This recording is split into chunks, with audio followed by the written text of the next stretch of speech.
কষ্ট হৈছে আৰু এই প্ৰখৰ ৰ'দতো ৰাইজ ওলাই আহিছে যিসকল ভুক্তভোগী গতিকে ৰাইজৰ পক্ষত থিয় দিছো আৰু ৰাইজে উপযুক্ত ক্ষতিপূৰণ পাব লাগিব তাৰ অন্য কোনো গত্যন্তৰ নাই।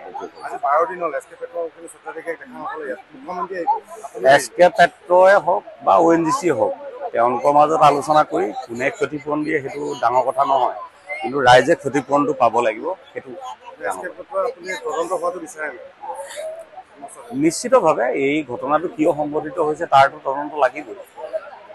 তেওঁলোকে মুখেৰে কিবা কিবি কৈ আছে বোলে, মই নিউজতহে দেখিছোঁ যে এইটো কাৰণে হৈছে সেইটো কাৰণে হৈছে, কিন্তু এটা কথা হয় যে ভূগৰ্ভৰ তৈল খননৰ ক্ষেত্ৰত এটা ৰিস্ক ফেক্টৰ থাকে সদায়।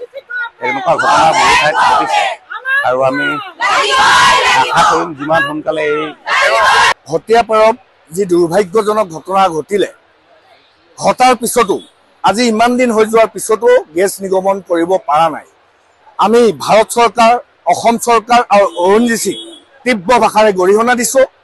অত্যন্ত দুৰ্ভাগ্যজনক কথা, ONGC নিচিনা ইমান এটা ডাঙৰ ৰাজহুৱা অনুষ্ঠান থকাৰ পিছতো এজন বাহিৰাগত অনা অসমীয়া মাৰোৱাৰীক ব্যক্তিগত ৰিক গতাই দিয়াটোৱে অত্যন্ত দুৰ্ভাগ্যজনক কথা।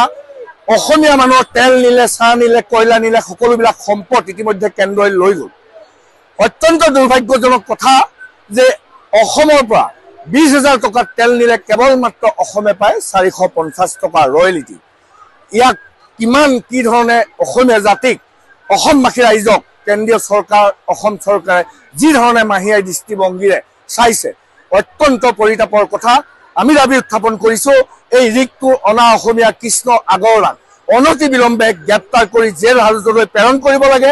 লগতে যিসকল ক্ষতিগ্ৰস্ত পৰিয়াল, ক্ষতিগ্ৰস্ত ব্যক্তি তেওঁলোকক উপযুক্তভাৱে ক্ষতিপূৰণ দিবৰ কাৰণে দাবী উত্থাপন কৰিছোঁ।